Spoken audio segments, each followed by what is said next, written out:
Hey, welcome to Walk Before You Hunt, mate. Oh, Louis. Yeah. Me old China Aries here. Hey, so we thought we'd have a quick chat about our bows and our hunting gear. I suppose our bow setups is what we want to talk about, and we've had a few questions come through from people, hilariously through word of mouth, which goes against the social media setup. Yeah. But that's cool. It's cool to get questions, and it's cool that people are interested in what we're doing. So, we've both been into bows now for just under 6 months. Yeah. Yeah, it's been a bit of a drive for me for probably the last 9 months to get into bow hunting, and it was just a case of getting to a position where I could get it, and the country being in a position where you could enter a store to buy a bow is probably a big one. And you're in a similar position? Yeah. And we're allowed out now? We are. We have been for a while now. Yeah. Yeah, so where should we start with the bow hunting chat? So what are you running? Yeah, cool. So shortly after, or once I was able to get into the shop, I got my hands on the Bear Paradox. I visited the archery store reasonably close by home. I met the guy out at the archery range, which was quite handy, and had a bit of yarn to him and sent him a message. And he had a setup that was pretty good for me. So I'm running a left-handed bow, which makes them a little bit harder to find. The stock isn't as readily available as the right-handed gear, and I had a budget in mind too to start with. It was like I really needed to piece everything together for the right price as well. So, and that led me to this bow, which I feel like I got a pretty good deal on. At some basic specs on it is it's just a left-handed Bear Paradox. Shoots 330 IBO, which I don't really know what that means in the real world. Now that I've got my heavier arrows on there, I suspect it's somewhere in the 250 to 260 region. I'm hoping it is anyway. Yeah. Yeah, and I started off with some relatively basic arrows, and I've ruined most of them and refletched a few times. So I'm running these fancy Cam Hanes vanes now. They're pretty cool. And I've just recently stepped up to a thinner diameter arrow, which is a 2.204, so 204 thousandths of an inch, which is close enough to 5mm. Yeah. Yeah, with the pink and reflective, because probably the one thing I've found is the brighter the setup on your arrow, the easier it is to get them back. Although I'm still pretty good at losing them if I'm not wrecking them totally. Yeah. Yeah. What about you, mate? What do you? So I'm running a Bear Kuma that I picked up down here in the South Island as well. She's quite a light bow. It's running at 60 pounds, 32-inch axle to axle. Draw length is 31.5 inches, and it's a nice bow. It's feels quite comfortable to pull. Kind of settling into my anchor point with it now. Yeah, like there's a few little things that I might want to work on the bow in the future. Replace everything. Yeah. Just all of this. Yeah. So Harry's very involved in products available on the market. Like you're always looking. Oh, 100%. You're always looking, always researching. You know, that's probably one of the big differences between us. Is you're like hot on what's happening with bows. Yeah, I feel like I could tell you if you wanted to. If you've got any questions, just fire them away, and I'll tell you what's up. But I started off with this trophy rest, and so far we've done 2 days hunting, and it's got a bit wet on one of the days, and it's getting a bit stuck. So we're going to have a little look at that this week. The trophy sight. Now the trophy sight is awesome. Yeah, that's a pretty cool piece of kit. Auto-adjusted sight, so you basically calibrate it to your 20 yards, and then you can go out to your 40 yards, set it to that, and then it'll set out all of your other pins. Unfortunately, I've lost my little spirit bubble on it. Yeah, in the first hunt you lost that. I know. So disappointing. But when they say they cement it on, they don't. well, cement's heavy, mate. Yeah. You're running the lightweight option. What's this glue cement? Yeah. But yeah. Other than that, the bow is shooting nice. And it's pretty hot bit of kit because I've the good fortune of being able to shoot right-handed as well. I'm generally right-handed. I'm just shooting left-handed with this because I'm left-eye dominant, and it's a nice piece of kit to shoot as well. Yeah, it really feels nice, comfortable. Yeah, I don't have any complaints, but I'll keep you updated. Yeah, and I think you touched on something that's really important too, is like the maintenance aspect is I've already had one attempted hunt go wrong through a lack of maintenance. Let's call it a lack of maintenance, or probably some inattention to what could go wrong. So that's a bit disappointing, and we can talk about that another time.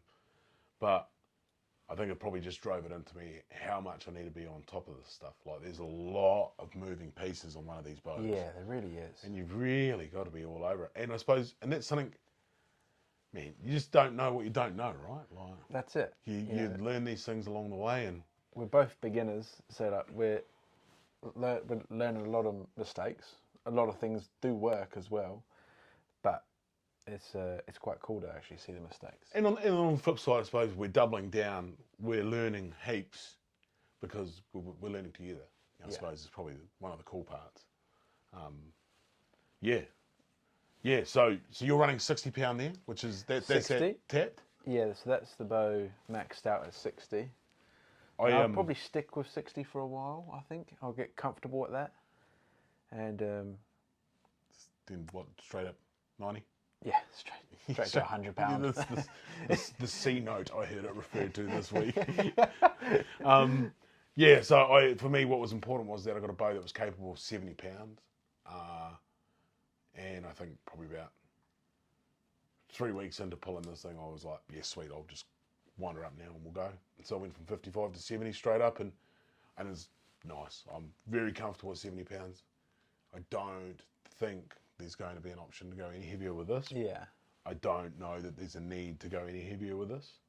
I feel like it's going to be a while before I can outperform this bow. There's probably plenty of things I could do that would improve my hunting before getting a few more pounds out of the bow, you know? Like, so, release-wise, mate, you've got a few releases there. Large collection. Yeah. It's probably going to continue to grow, to be honest. You doubled your collection in the first week. Yeah, doubled it in the first week. Now I've got another release, and I've also got another one in mind that I'm looking at. But that might be coming in a month or two. Yeah, so I've got I started off with a Scott release caliper, and then I went to a Nock on Silverback. Yeah. And when we was in the shop and I was sizing up the bow for myself, I was trying the Nock on Silverback in there, and it was working really nice, and I really liked it. At that time, I hadn't shot the bow very much, and I wasn't too sure where my anchor point really is. And with the Silverback, my anchor point felt like it was quite far back, like below my ear, and it just didn't feel quite comfortable enough for my liking. So then I've bited the bullet, and I went and got an Ultraview, a brass one with the hunting bracket, made a minor adjustment with a little O-ring, just so that once it's firing, it goes back in, reseats itself. Yeah. And it's not flapping around making a lot of noise, scaring away animals, because we want to get the animal right. Yeah. When we're at the range it's okay. You can flap around, but yeah, when you're out hunting, you don't want that happening. Yeah, and that's a real nice piece of kit too. Yeah, like it does. It feels awesome. It's wicked. Like, definitely going to be holding on to this one. I do note that the brass is a lot heavier than the alloy. Yeah, than the alloy. Yeah, I've tried the alloy. Now, and the finger pockets are little. Yeah.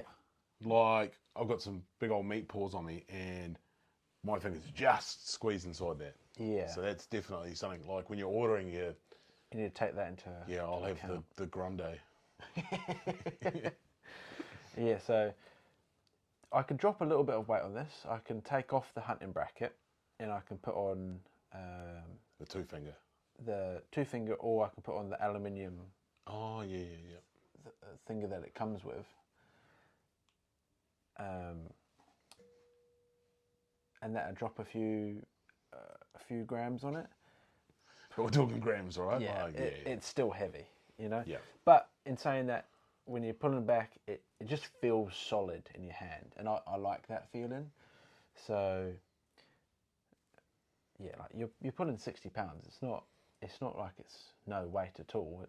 You've got a lot of poundage there. Yeah. And if you want to feel comfortable and that's what suits you, but that suits me, yeah, I could recommend the brass one. Yeah. The other one I'm looking at is is a thumb button release, and that's I'm gonna botch saying this name because it's a Stanislavic. How would you say that? I think everyone's just calling it the Stan, though, the right? Stan. Yeah. So I'm looking at the Stan SX3 3-finger thumb button, and it's very adjustable. It's got pretty much the same range from your index fingers to the release hook, so my draw length isn't going to change. The positioning will be out, but that's okay, because if your position is out on the release, you can adjust your anchor point on your face. But if it's the same length, you don't have to change anything on your bow. So changing the anchor point on your face is a lot easier. Yeah. So I'll keep you guys posted on that one in the future. Yeah, I've got a much shorter story here. Oh yeah, got Scott caliper as well, with the rotary head, and it's fixed onto the bracelet, which is, it's got a good solid clip. And I know I just put it in the same point every time. It fits up pretty good. The first shot's always a little bit awkward until everything stretches out, and then it's nice. But I have had the opportunity to try the Nock on Silverback. Yeah. That's not so bad. And, the Ultraview brass Hinge, I found that quite enjoyable. And I'm looking forward to trying the Stan thumb release shortly. I really have soaked up some benefit from Harry's enthusiasm. I have to admit though, that Ultraview one is really nice. Yeah. There was a reason why I didn't try that release on my bow. Yeah. Because I didn't want to know how it felt. Yeah. It's like, I'll just stick with what I've got for now. I'm looking at something else currently, but yeah, I'm still in this family of wrist release with a trigger. I do like, in a way, giving the command authority. Yeah. Like, that's, I don't know. But at the point of not really knowing when it's going to go off, feels uncomfortable for me. I want to tell you when I want you to go off. But I just need to find a way of replicating that consistently. That's probably the key there. And yeah. And then I've only got... Broadies. Yeah. Got 3 broadheads that I've been practicing with. So I'm running the G5 Montecs. Yep. And they're a really, really nice broadhead. Get a sweet little close-up on that one. Yeah. Look, stainless steel. They do come in is it the black steel? And old mate at the shop was saying that he thinks they're sharper in the black steel, and when you to the touch on the stainless steel, they feel a little bit blunter.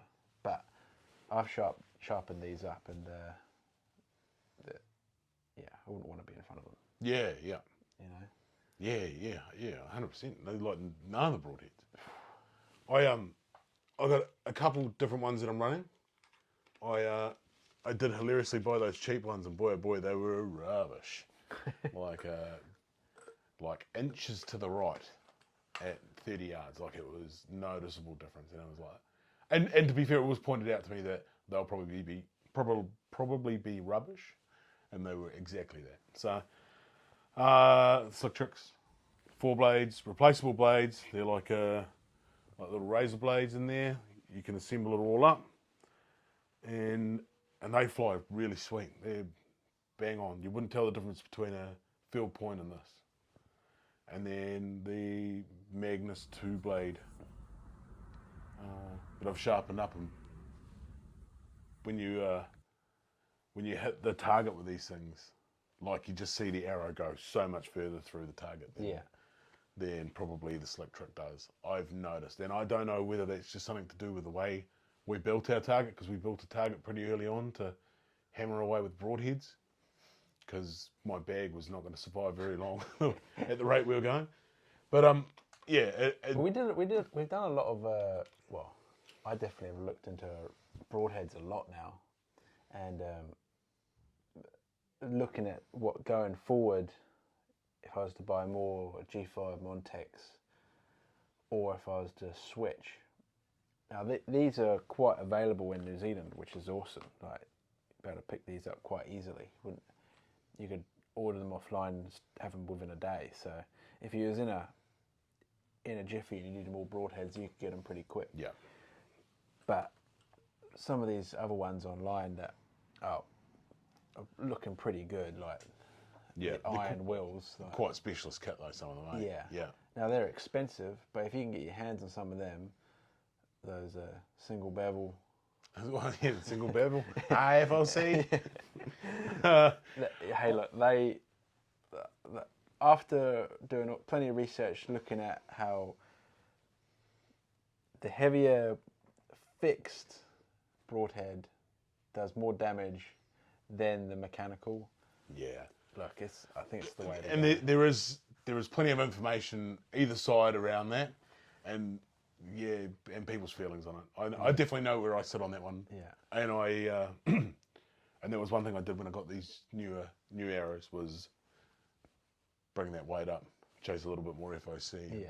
And it's not to say that we're not going to try mechanical, because I'm definitely going to try a mechanical set. I've already... I lose too much shit to buy mechanicals here. Man, I can break some gear. But yeah, I definitely will buy probably 3 mechanicals and see what they're like. Just because I reckon, hands down, they probably have the best precision out of all of them. Yeah. Like, I think they'll take that cherry on top. And and lots of guys just rave about them, rate them. So it's hard to argue with that. Like, it's people's experience in the field is what it is. And if you're shooting and it's hitting where you want it to hit, it's doing the job you need it to do, right? Yeah. The fixed broadhead, still very accurate, but there's a room for margin of error. If it doesn't hit exactly where you want it to, it's still going to cause enough damage and create the efficient kill that you need. Yeah. I think, but it all comes back eventually to arrow flight, right? Perfect arrow flight. Yeah. Number 1 rule. Yeah. So, yeah, I mean, realistically, we don't really know speeds. We don't. I have a good grip on what weight my arrows are now, and I'm not really too bothered about that. It is what it is. It's about where I want to be, where I think I want to be. Yeah. And now it's about getting an arrow combination that flies beautifully through the air and hits that target just where I want it. And that's it. You're probably going to keep on looking at like vanes. You know, that's a huge part to it as well. Yeah. And short, long, and it ruining 2 arrows a week. I've only got about 6 weeks worth of arrows left. So. It's yeah, that's where we are with that. And it is really interesting. You look online, and a lot of people are using lighted Nocks. What are your thoughts on those? I guess at least we'll be able to go back at night and find the ones I lose. Yeah. Yeah. If the battery lasts. Yeah. I don't know. I haven't really looked into the lighted Nock thing. I know they're available, and I know they come at a reasonable cost. Yeah. And I guess there's a market for them because it allows people to recover them. Yeah. Is it important to me? I think what's See, more... I think they're interested in that like when it's going dark, right? When you're in that window where it's the animals coming out, it's before it's dark, it's nice and cool, but your light's dropping very quickly and you're limited with visibility. Yeah, and I suppose you can watch it go in. And... Yeah. And then if the light goes away, you're like, okay, well, it's definitely inside them. Yeah. Maybe it's something for the future. For me right now, it's more about hit the same point on the target every time. Yeah. If I can get my arrow flight right, get my arrow to hit the same point on the target consistently, I'll be pretty happy with that. Yeah. And judging by some of your Instagram posts, that it was looking like. Oh yeah, and I mean I only show you the best of my groupings on Instagram. Yeah, that's it is good. There's the nose button was pretty cool. We didn't really mention anything about that. The addition of the nose button made a big difference to getting my anchor point consistent. Yeah, to be honest, day and night.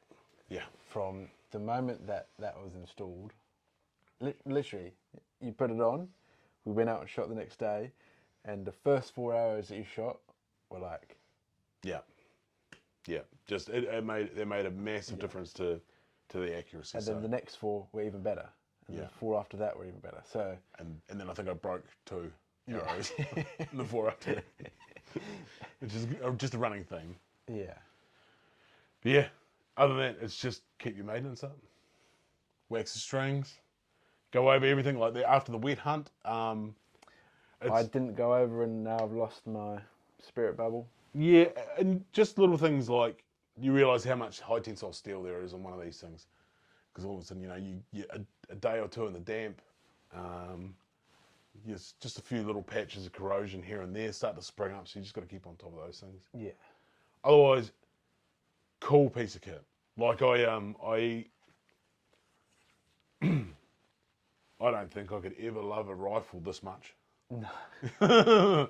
Like, just sick looking machine. And I mean, there's way cooler ones on the market than this. But this thing... No, but it's always going to hold a special part, right? Because it's the first one. Like Yeah. Undies, mate. They're just a cool piece of machinery, and the way that everything works together, and there's just endless options online. I'm stoked. I think it's a good decision, and I'm happy to have made it. And yeah, it makes hunting a little bit tougher, but who's here for an easy ride, mate? No. Right. It's all going to be hard. Yeah. Yeah, guys. So I'm pretty happy with my bow. She's holding up well. She's doing the job, and we'll see where she goes in the future. Yeah, it's all about just getting those arrows down range, mate. Yeah, that's it. Yep. Keeping one foot in front of the other. That's why, mate. You got to walk before you hunt. I like it. Adios, amigos. Cheers, guys.